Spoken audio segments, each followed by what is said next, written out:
Hello everyone and welcome back to my channel. I'm Sarah and today I want to talk about the elastic bind off in a ribbing pattern.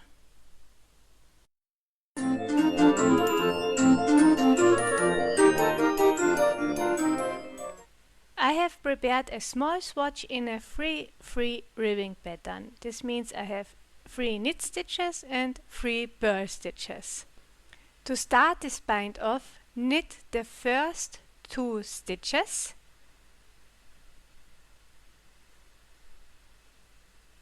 then insert your left needle through both stitches on the right needle and bring them back to the left needle. You can leave your needle in the stitches or slip them out, and then you have to insert your needle again through the back loop of both stitches. And then you knit them together through the back loop. You have worked your first bind off.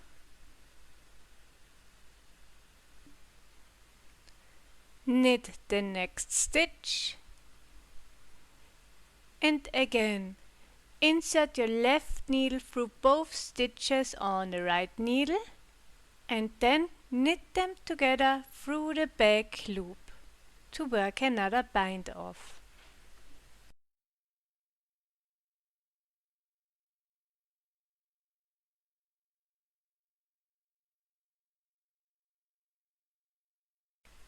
And purl the next stitch. And the way you know which bind off you have to work is by looking at your last stitch. Our last stitch here is a purl stitch. This means we will now purl 2 together. So bring your working yarn to the front and slip the stitches back onto your left needle.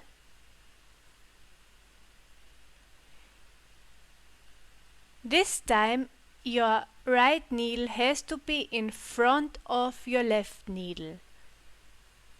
You can see our right knitting needle sits at the front of our left knitting needle.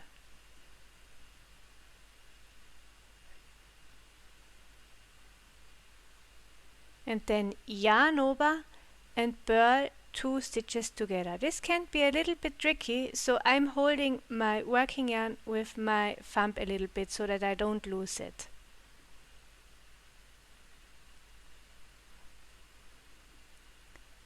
Purl the next stitch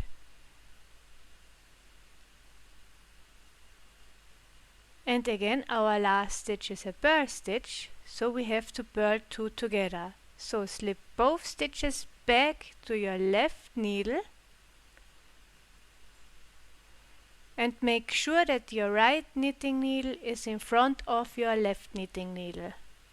So yarn over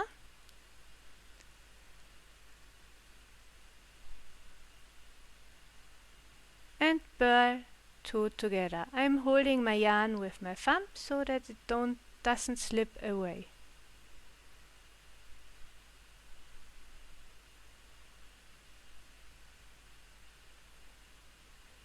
Now let's work another purl stitch. Bring your yarn to the front and purl the next stitch.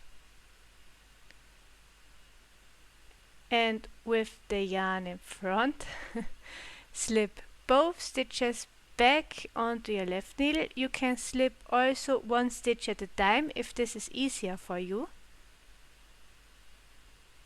And then insert your left needle through the front loops of both stitches and then purl them together.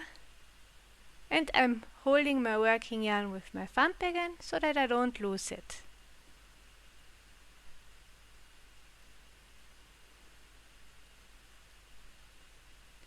Our next stitch will be a knit stitch, so make sure your working yarn is at the back and knit the next stitch.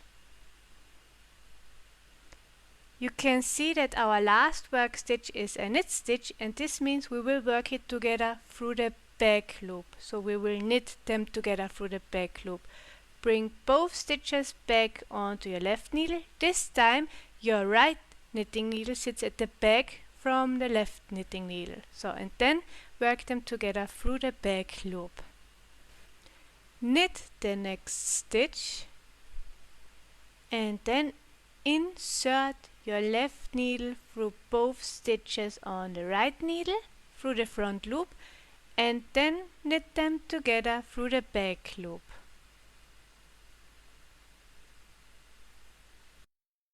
Knit the next stitch and then insert your left needle through both stitches on the right needle through the front loop and then knit them together through the back loop.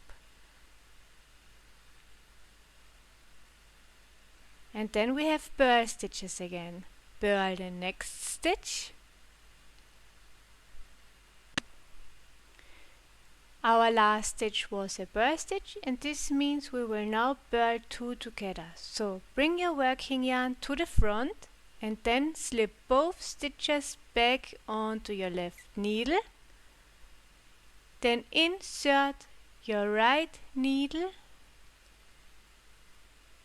through the front loop of both stitches on your left needle.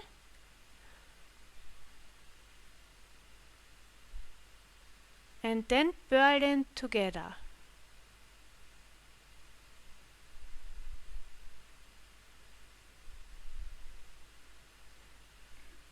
Repeat this pattern all the way to the end. When your last stitch is a purl stitch, then you have to purl two together. If your last stitch is a knit stitch, then you have to knit two together. And when I reach the end of the little swatch here, I will show you what this looks like. So I have worked now all the way to the end, and as you can see, this bind off does flare out a little bit, but I would really recommend this bind off if you work toe up sock or a top down head, because you have enough stretch to get it over your heels or over your head. I have also worked another swatch where I bound off the stitches only with knit stitches, and this isn't as stretchy as the another bind off, but it still is very stretchy and it doesn't flare out. So I would recommend this elastic bind off when you work sleeves or the body of a garment, because you still have a very stretchy neat bind off without the flaring out.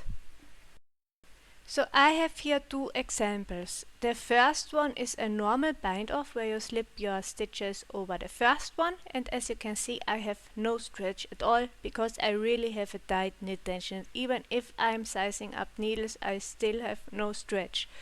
So that's why I used for my second sleeve or for my second garment the elastic bind off. I did knit all the stitches like I did here in this little swatch here, and as you can see I have enough stretch but it doesn't flare out.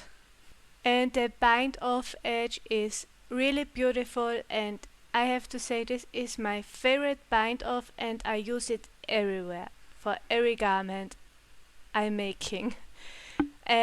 But if I would work toe up socks, I would work it in the ribbing. So this way I do have a little flare out, but I know I have enough stretch to get it over my heels. So in the end it's up to you which elastic bind off you want to use for your garments. I personally find both very beautiful and I can recommend both of them. So I hope you like this video and I also hope it helped you for your next project. Thank you so much for stopping by and spending your precious time with me.